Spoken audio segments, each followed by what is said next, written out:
Welcome to Mission Evolution Radio Show with Gwilda Wiyaka, bringing together today's leading experts to uncover ever-deepening spiritual truths and the latest scientific developments in support of the evolution of humankind. For more information on Mission Evolution Radio with Gwilda Wiyaka, visit www.missionevolution.org. And now, here's the host of Mission Evolution, Miss Gwilda Wiyaka.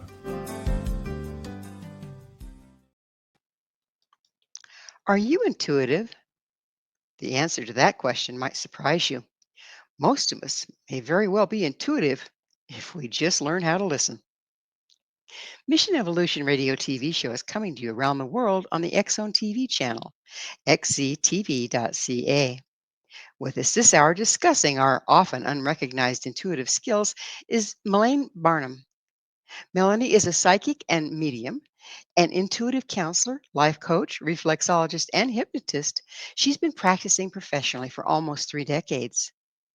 Melaine enjoys helping others connect to their loved ones, discover their own greatness, and dive into their intuitive abilities through individual sessions, workshops, and meetings.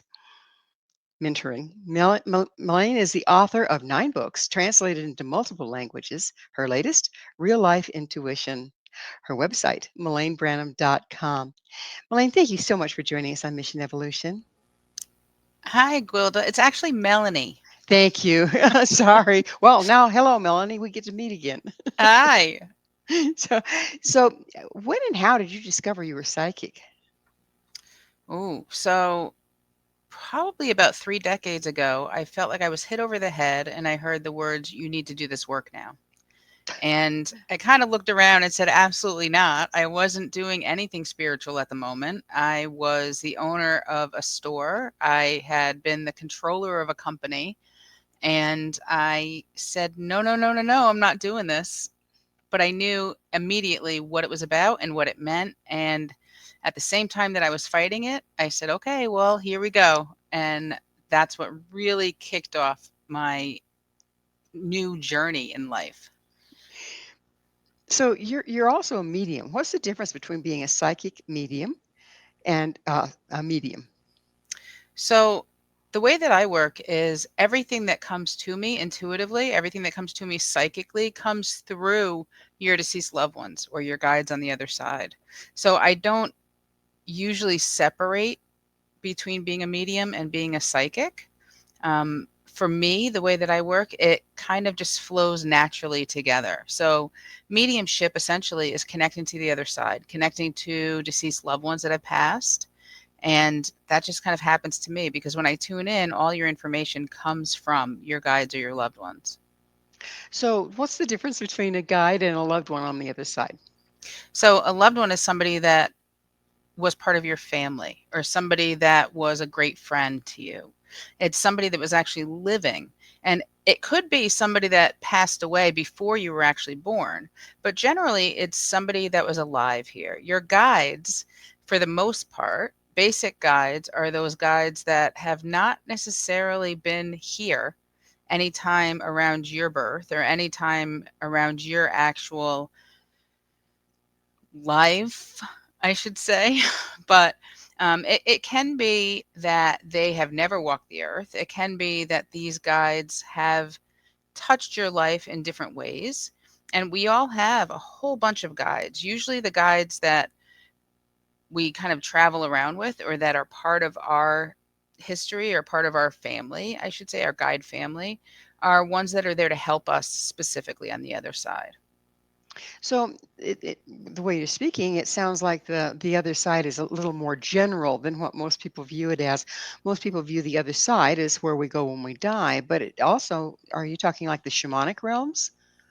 It can be. Essentially, when I tune in or when I'm doing readings, I connect to, again, what I call the other side or the energy of the universe. And the universe encompasses everything that's not present here for me, everything that's not physically here. And that can include shamanic energies. That can include your guides, your loved ones, your angels, ascended masters. It can include all of those things. And to me, and I'm getting goosebumps, by the way. Goosebumps are validation that what I'm telling you is true and accurate, or that spirit is present.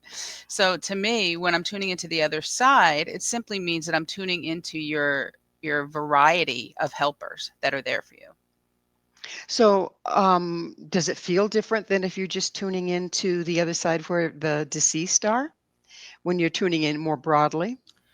Not necessarily, not for me. It kind of feels like it's all part and parcel. When I do a reading, if somebody wants to come through, one of your deceased loved ones wants to come through, they'll give me either their name or their initial.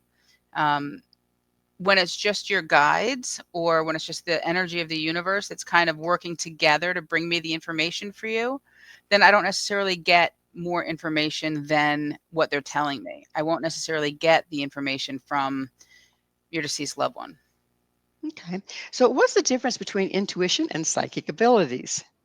So there's a big kind of controversy about this. A lot of people think that it's exactly the same thing, that there's no difference whatsoever. For me, I believe that your intuition is something that we're all born with. It's a natural state. It's part of our kind of innate state of being. And we're all intuitive. We all have that sense of intuition. When you talk about psychic or psychic abilities or using those psychic abilities, to me, it just takes it a little bit further. You know, kind of liken it to everybody can play a note on a piano, but not everybody is going to be Beethoven. Um, we can all do it. It's just a question of how deeply we want to go into it. And from my perspective, psychic abilities also, it's a little bit deeper in that we do readings for other people or we share our psychic gifts with other people. So, can one learn? I mean, okay, we're all somewhat intuitive from what you're saying. Mhm. Most of us don't think we are. Can we learn to access that intuition? Absolutely. So, everybody says, "Oh, you can't learn how to do this. How are you going to learn how to do this if you're not naturally psychic?" And it's not true. Just as with anything in life, if you practice, if you get good mentors, teachers, read lots of books that have exercises in them, you can definitely move from being just a basic intuitive, somebody that uses kind of their gut instincts on occasion, to being able to access their intuition kind of on demand. And then where do we go when okay? Can we walk that into being a psychic or a medium? Um, or are we playing chopsticks instead of Beethoven?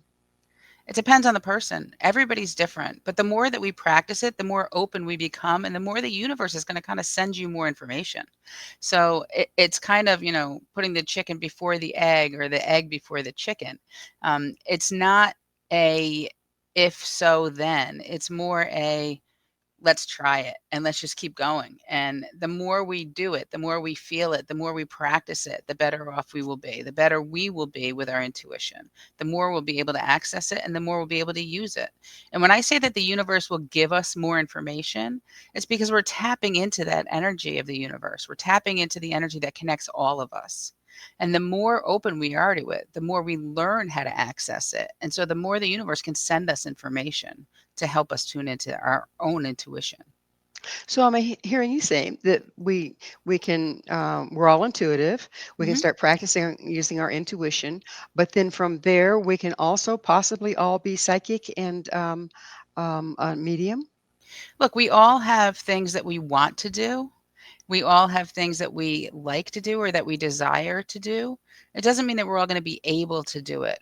So, yes, we can all be mediums in some way, but it doesn't mean that we'll be able to tap into our dead loved ones on the other side. It doesn't necessarily mean that we'll be able to tap into a client's deceased loved ones. We don't always have that gift. We don't all have that desire to be able to do that. I have friends that say, "How can you do that? How can you talk to dead people? That totally freaks me out." And I tell them, "'Cause I love it." I love doing this work. I love, and again, the goosebumps. I love what it brings to my life, what it brings to other people. So you can learn to an extent, but there also does have to be some gift in there, some natural ability to be able to do these things. So like I can learn to dribble a basketball, but I'm not going to be Michael Jordan. Exactly. What stands between us and our intuitive gifts? Us. I mean, the reality is when we are kids, and I'm getting goosebumps again, total validation. When we're kids, we're born intuitive. And when we start telling people, oh, I just saw somebody walk across the room, our parents, our teachers, whoever will say, no, you didn't. Or when we say, I know that this is not going to be a good idea if we, go to the store right now because something bad is going to happen. Our parents, our teachers, our, siblings, our friends will say, you're crazy. Like you're just making that up. That's not real. That's not our reality. So it gets shut down. And then we start doubting ourselves as children, as early as, the ability to be able to speak and to tell people what we're getting or what we're feeling or what we're kind of seeing. We get shut down and we shut ourselves down because the more people say that's not true, that's not real, the more we stop doing it.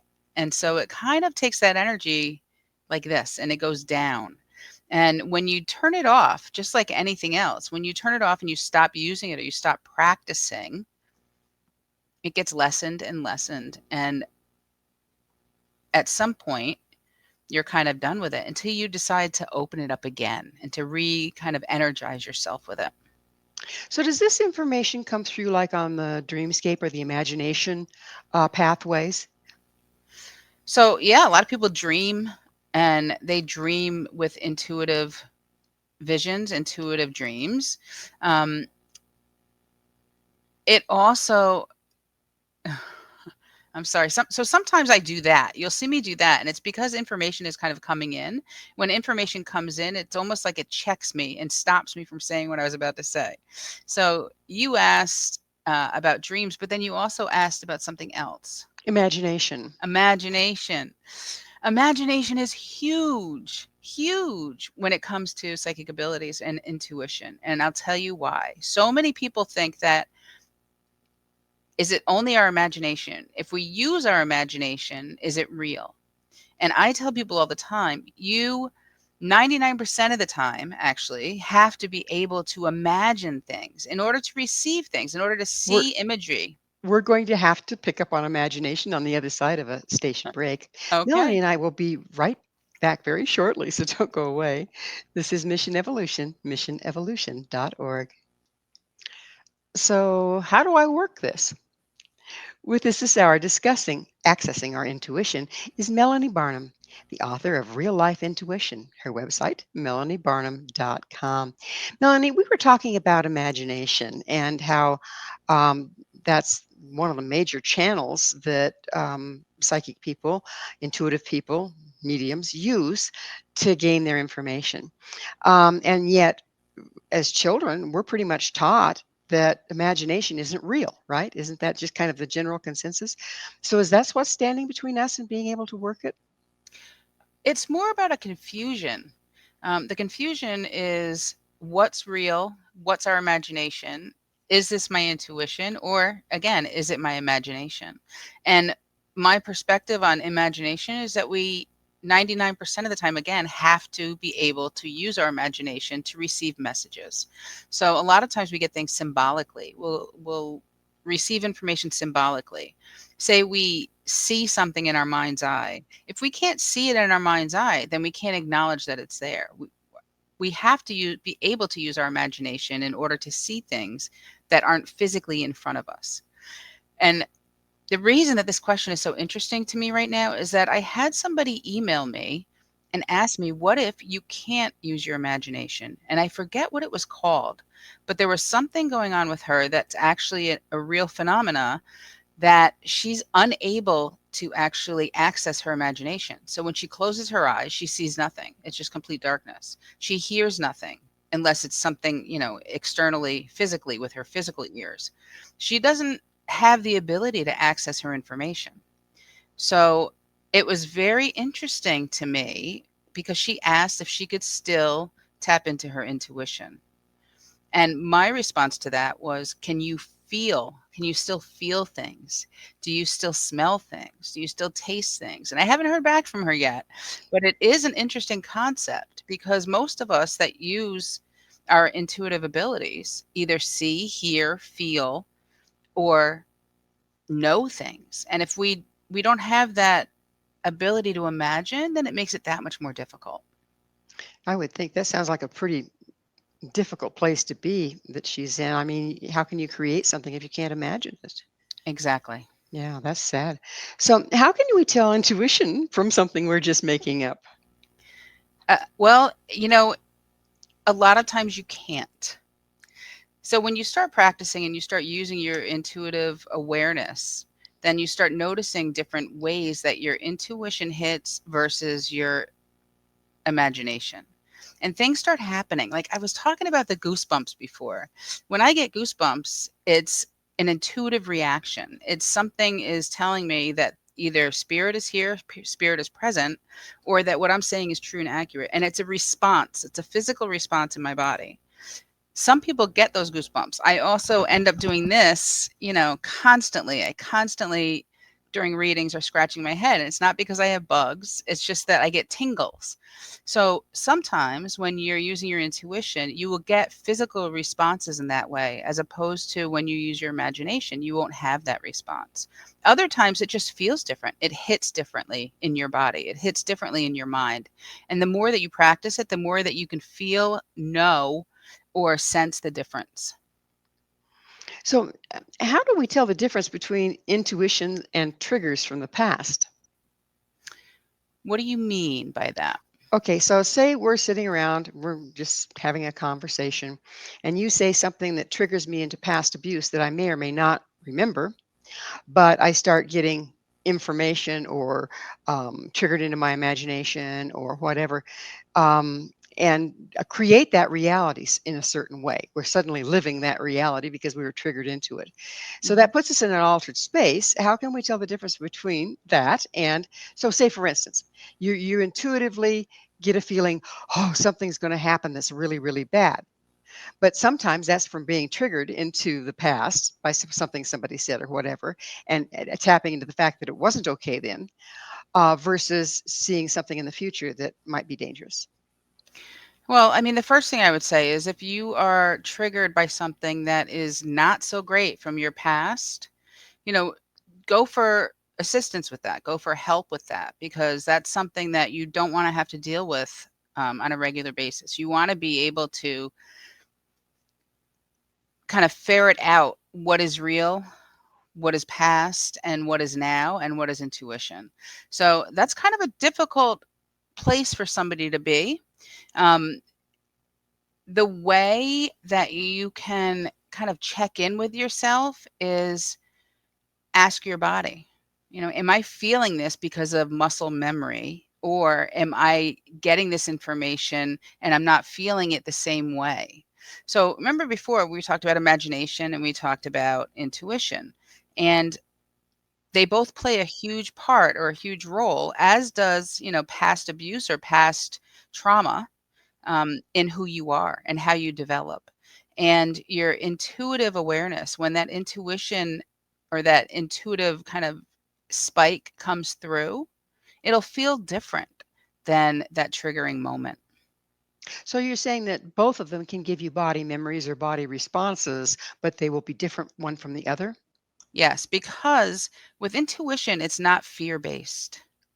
Intuition is not something that should scare you. It might cause you, you know, a little bit of a shock, or it might say, hey, hold on, something bad is going to happen. But it's not going to be fear based. It's not going to give you kind of that guttural reaction that you might have if you were triggered from a past abuse. Okay, so it's just information versus a traumatic response. Usually, usually, I'm not going to say all the time, but I would definitely say usually it's more information based. And it, again, it feels different in your body. It hits differently. So many of us are, if we're psychic at all, we're also empaths. How can a person tell if they're picking up something from somebody else in their field versus accessing the other side? Well, there's a couple different ways. One of the ways that they can tell is to ask. People always say, how do you know the difference? And I tell them to ask for validation. Ask the universe to give you more information to help you decide which it is, which way it's coming to you. Um, One of the best tools that we have is to ask. We can ask our guides, we can ask our loved ones, help me understand what's going on. Give me some more information, some more symbols, some more data, some more messages so that I can decipher what's actually happening here.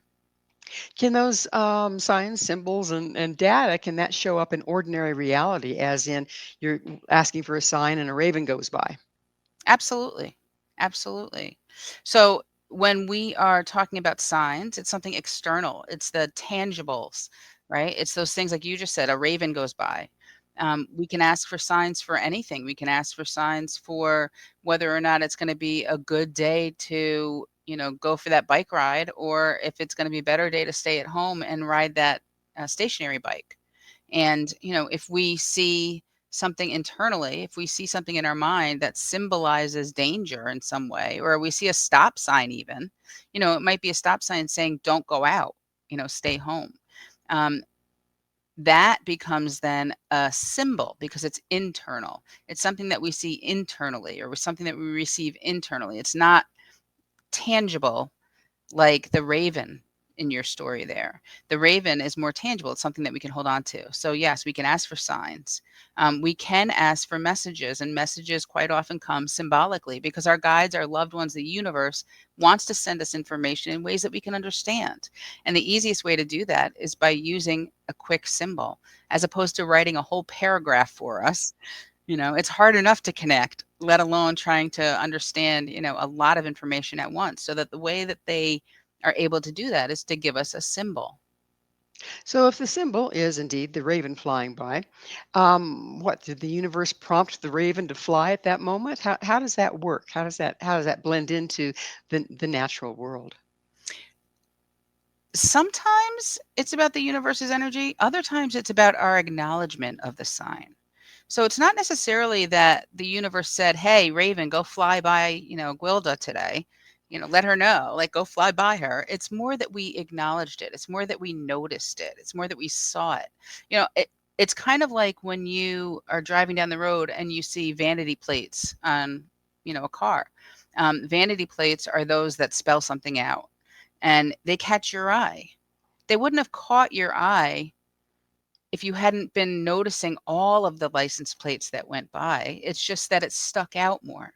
So the fact that, a vanity plate might be driving by that says Raven could be, again, your sign. It doesn't have to be a physical raven, but it's something that we don't even realize that we're noticing until it stands out to us. Same thing happens with numbers. We may look at a clock as we're walking by and don't even acknowledge that we looked at the clock until it says like 111 or 444, or in my case 924, which is my birth date. So we don't necessarily acknowledge everything that we see unless it pops out to us. And that's okay as a sign. Something that is there for us to notice or take note of can be a sign.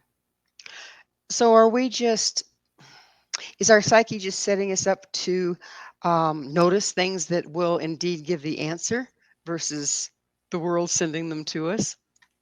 Yes and no. Like I said, sometimes it's kind of, we ask for it, we manifest it, and the universe provides it.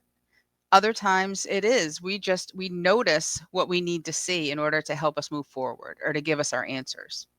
Um, an example quickly was when one of my daughters was very, very young.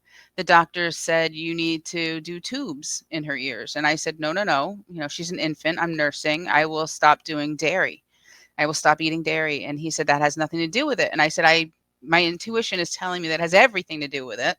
And I'll stop doing dairy. And sure enough, he gave me like a week to think about it. I was driving to the doctor's Oh, office. I hate to leave this as a cliffhanger, but it's time for another station break. Melanie and I will be right back to continue our discussion, so stay right there. This is Mission Evolution, missionevolution.org. Are you gifted?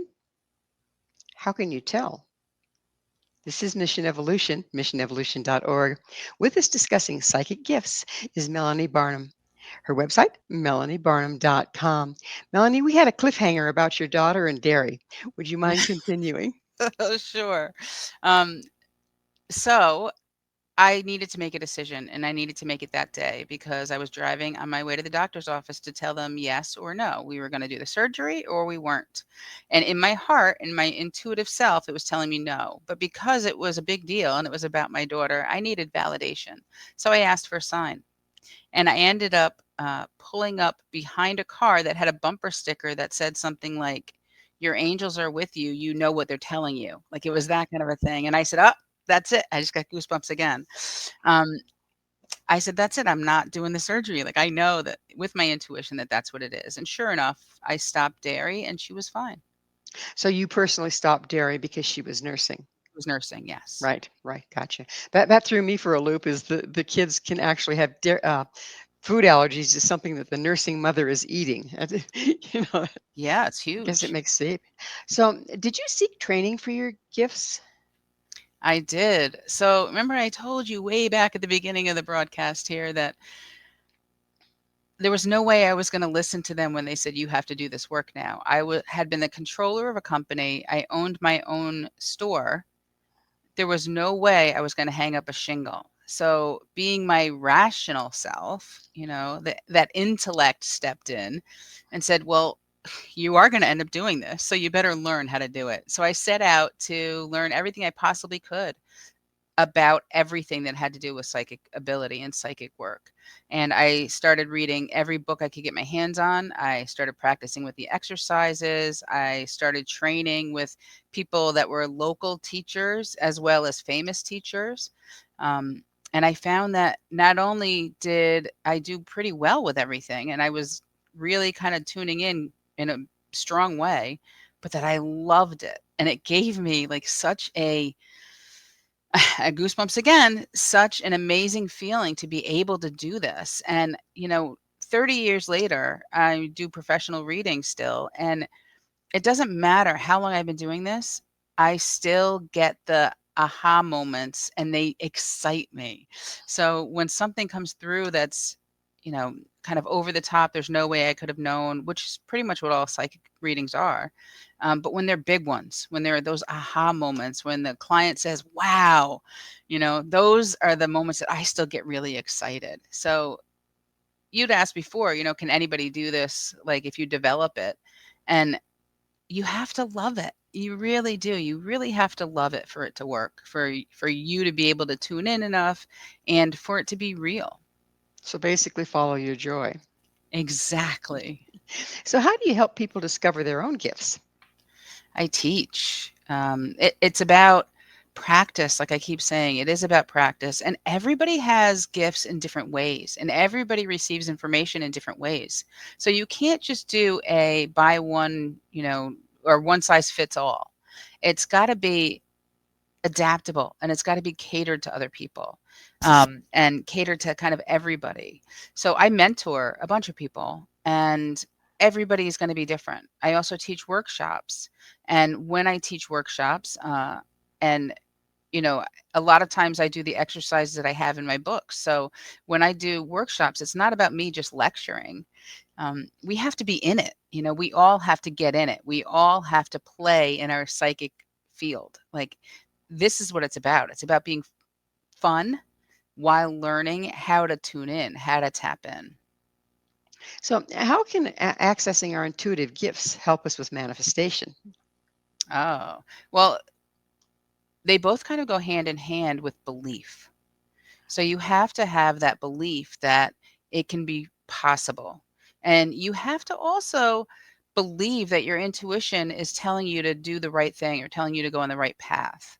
That manifestation thing, people have a hard time with it sometimes because you don't necessarily have to do the work to manifest things, but you have to do the things along the way. So I always tell people you have to be part of your life. You have to operate within your life. So you have to be part of what's happening in order to take advantage and to manifest things. So if your intuition is telling you, you just asked for money, okay? And your intuition is telling you, let's go check the mailbox. If you're not participating in your life and you're not going to check the mailbox, then you may not get that check that just came in out of nowhere. that's in your mailbox. So you So, may think, I didn't manifest it then. so basically, we set our intention to manifest something, but then we have to follow our promptings, or it's not going to be there. We have to participate in our lives. So, having said that, it doesn't necessarily mean that you have to do something. Another quick example, when I started doing my work, I decided to sell my store, and I put it up on for sale one day. That was it. And my employees, my family said, "How are you going to sell it if you took the sale thing down?" And I said, it's going to happen. Somebody's going to come, give me the right amount at the right time, and it's going to work out and it's going to be fine. And everybody said, no way. Well, it did. It worked out and it was fine. And somebody did come along, and it had nothing to do with what I had done. It had nothing to do with an ad. It was an old friend that I hadn't seen for years who stopped by and said, "Hey, my mom was thinking about starting this kind of a boutique. Are you looking to sell it?" And it was as simple as that. And again, the goosebumps, validation. So manifesting means that you state your intention, you ask, you believe, you kind of let it go, and then you take it in and you receive it. Having said that, again, you do have to participate in your life. If you're getting nudged by your intuition to go do something or to go somewhere or to speak to somebody, then it may be that it's part of manifesting what you're asking for. Many of us are kind of in the victim stance. It's like we say, well, I want such and such, but yeah, but I call it the yeah buts. Yeah, but that won't work out. Yeah, so that throws us immediately into doubt. And I think all of us wrestle with that. How do you stay on Mhm. course with holding the faith? I wish I could give you a great answer there because I'm one of those yeah butters. Like I do it too. I've been doing this professionally for, like I said, just about 30 years, and I do the same thing.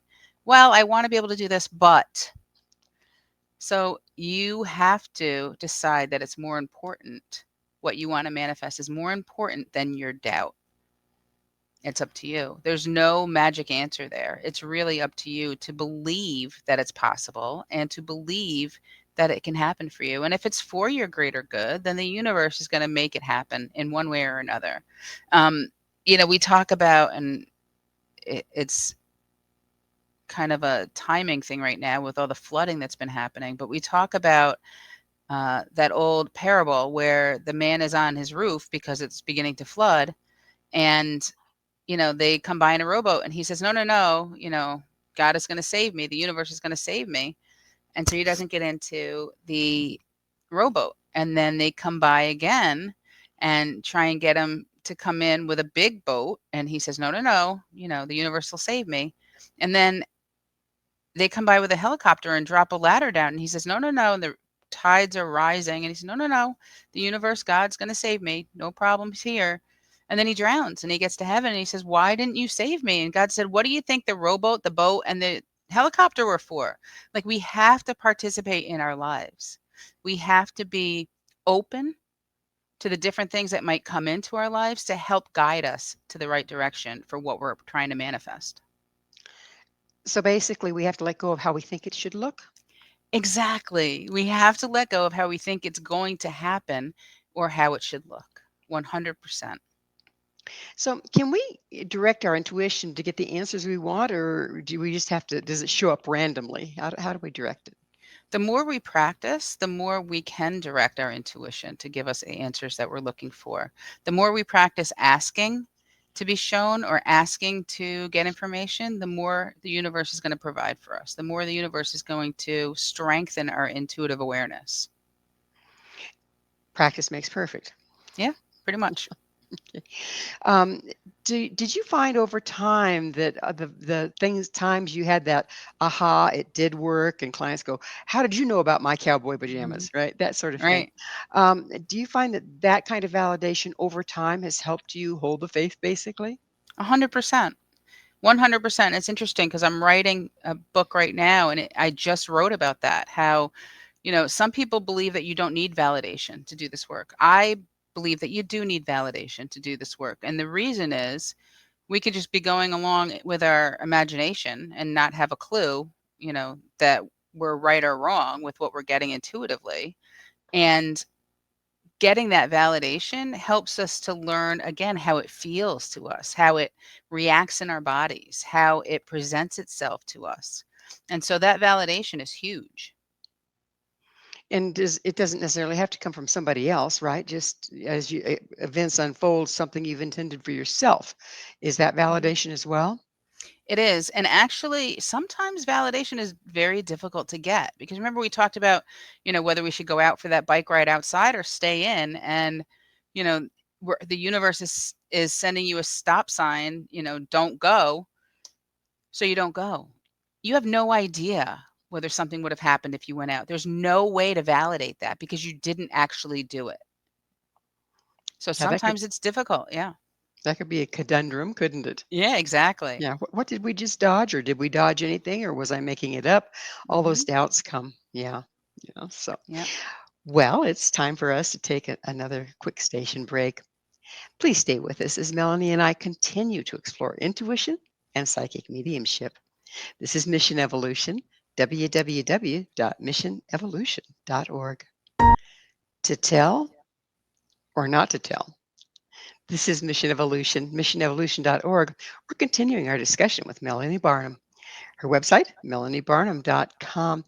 Melanie, one of the things that comes up a lot, I think, particularly for budding psychics or mediums, particularly, is when they're approached with information about someone else. Say they're just standing close to a stranger, but they get information.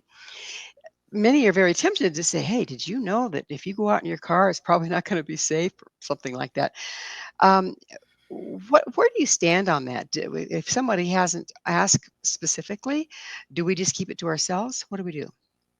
So for me personally, I feel like it's a very intrusive thing.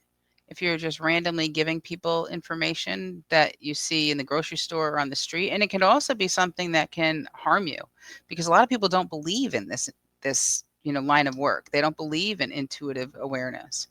Um, I don't turn it on. So what that means is that when I'm not working, I try and shut that part of it down because I don't want to tune into everybody else's dead people. I don't want to get all the information about them.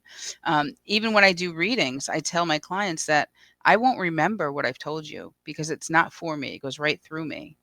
And I don't want to have to carry that stuff around. I feel like unless it's something that's extremely urgent or something that, can really cause them death or cause them great harm, then I would not come out and tell them what I was getting about them. Which leads me to the next question is, can you turn this thing off and on, or are you just kind of along for the ride? No, you can definitely shut it down a little bit. And by shutting it down, I don't mean that you're turning your intuition off 100%, but you're kind of muting it a little bit. And the reason that you do that is because you don't want to be overwhelmed all the time. You don't want to be attacked at the grocery store. You don't want to walk outside and start hearing all kinds of things from all your neighbors. You don't want that to happen. So you can definitely mute it. You still want to be able to receive crucial or critical information for yourself, and you could still turn it back on. You can ask the universe to, okay, now it's time to send me information. Now it's time to let me tune in. But you can also say, now it's time to let me go to sleep. Now it's time to let me go shopping without working. For me, it's work. I love what I do, so it doesn't feel like work, but it's still work. I don't want to go to the grocery store to get eggs and, have somebody come or have dead people coming up to me to say, "Hey, say hi to that one. Say hi to that one." I don't want that to happen all the time. So it's not like there's a mute button, right? So is the controls your intention? Pretty much. I mean, some people actually I've heard of that do have a mute button. It's like they have a metaphysical mute button where they just hit the button and say, "I don't want to hear it unless it's, crucial or So critical." this happens in the imagination, I take it? Yeah. You You know, imagine it that all button? happens it all happens with that focus. It's about focusing on what you believe or what you want to happen. And so some people, like I said, focus on that mute button. So, what are the greatest pitfalls of functioning as a psychic or a medium? Hmm. It's interesting. It's a question I've never really thought of. I've never really given it much credence, I guess, because I don't feel like there are a lot of pitfalls. The biggest thing is that, I'm a normal like lacrosse mom. I'm that person that volunteered at school, that hangs out with their neighbors. A lot of people don't know that I do this work professionally because I don't always put it out there.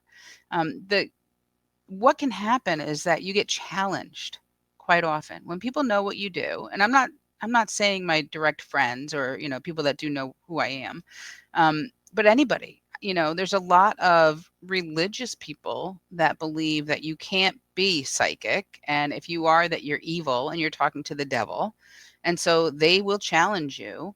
And I don't like that. I don't want that. I don't need that in my life. I don't want to have those challenges coming at me when, like I said, when I'm at a lacrosse game or when I'm, going to the gas station to fill up the tank of gas. I don't like those types of pitfalls. But other than that, I can't think of anything that I'd rather do. I feel like this is one of those professions that if you dedicate yourself to doing it and you do it right and you do it well, it can give you back so much because you feel it. It's heartwarming what you can how you can help other people and what you can do for other people. Um, like I said, there's always people that will be negative about any profession, but this one in particular is difficult. And that's the only pitfall that I've found. How do you find that working as a medium or a psychic helps other people? Oh my gosh. Think about if you could have one last word from your mom that passed, or if you could make sure that, your mom knew you were there when she passed, or if you could ask for guidance on what to do with, the house that you inherited because they're gone already. Um, those are the moments when people are overwhelmed with joy, overwhelmed with happiness that they're able to connect that one last time. And, it goes beyond that, obviously, but those are some of those moments where there's nothing better. Think about your own deceased loved ones. And if you could have, 5 more minutes with the people that you loved, what would you want to know? What would you want to hear? I think those are the best moments for me. So, what are you tapping into? Are you tapping into the person's field that wants you to do the mediumship for them and the frequency of their crossed loved one? Are you tapping into the other side and finding them out of however many are over there? What are you really tapping into? It's kind of a combination. So, people say, well, if you're just tapping into the person that's in your office, then it's not really tapping to their deceased loved ones. But things that people that come into the office don't know about that their deceased loved ones are telling me that later they can validate, those are the things that uh, kind of prove to me that we're tapping into their deceased loved ones on the other side. And once again, if we're talking about again mediumship now, if you're standing in the grocery store and the ghost is going, I need to tell her something. It's really important. I need to tell her something. You don't know this person from Adam. What do Hmm. you do? Like I said, I mean, unless it's like critical information, like life changing or life saving information, I don't entertain the ghosts that come through. I don't entertain the dead people that come through because I've already kind of shut it down. I don't want to know everything about everybody, and I definitely don't want to be invasive and, just go up to some random person. There have definitely been times where in conversation people will find out what I do. Um, one of the first things that I always say when people ask me what I do for a living, I say I'm an author. And I say that generally, unless we're in a different type of situation or a different type of setting, then I say I'm an author. And if they ask me what kind of books I write, then I tell them I write about, intuition and psychic abilities. And that opens us up. And it's from that moment where the person either is like, oh my God, like they want to know, or they just kind of step away and say, okay. All right. This lady Yeah, needs to get back on her meds, right? exactly. So let's talk briefly about possessing spirits. Okay, if you're talking to the dead, how can Mhm. you tell one that they've crossed, and two that there's reliable information, or they might just because they're dead doesn't mean they're smart, kind of thing. It really depends. I mean, if I'm doing a reading for somebody, then it's up to that person to validate it for me, to let me know what's happening. Um, I have never come across a spirit that would not leave me alone or would not go away if I felt like it was negative and it wasn't supposed to be there. So essentially, if I feel something is negative, if it's making me really uncomfortable, I will tell them in my mind and also out loud to go away. They're not allowed to be here. And there's only been a few times where I've had to do that. So usually it's validated by my client, or I'm able to validate what's coming through for me. Um, or like I said, it's just only been a couple times where I've had to say go away. Well, we're just about out of time in the show, and I'd be remiss if I didn't ask you, Melanie, what's your mission? Oh, that's a great question. My and I just got goosebumps everywhere. My mission is to bring as much joy, peace, comfort, and happiness to people that are out there by allowing them and teaching them and helping them to use their own intuition and to use their own abilities that we're all born with, and to reawaken them so that they can use them for themselves. I'm That not trying to, get rid of any clients, but I think we all have it in us, and it brings so much joy and love to us. that is a very worthy mission because right now, if ever there was a time, we need to be able to find our guidance, don't we? Yes, we do. Absolutely. Yeah. You just gave me goosebumps all over my entire body. I aim to please. Well, Melanie, unfortunately, we are out of time. Thank you so much for coming on the show. This our guest this hour has been Melanie Barnum, international psychic medium and the author of 9 books, her latest, Real Life Intuition. To find out more about Melanie, where you can find her books and all she has to offer, visit her website, melaniebarnum.com. This has been Mission Evolution with Gwilda Wiyaka. For more information or to enjoy our past archived episodes, visit www.missionevolution.org. But please be sure to join us again right here on the X Zone TV channel, xztv.ca, where this mission will continue, bringing information, resources, and support to our evolving world.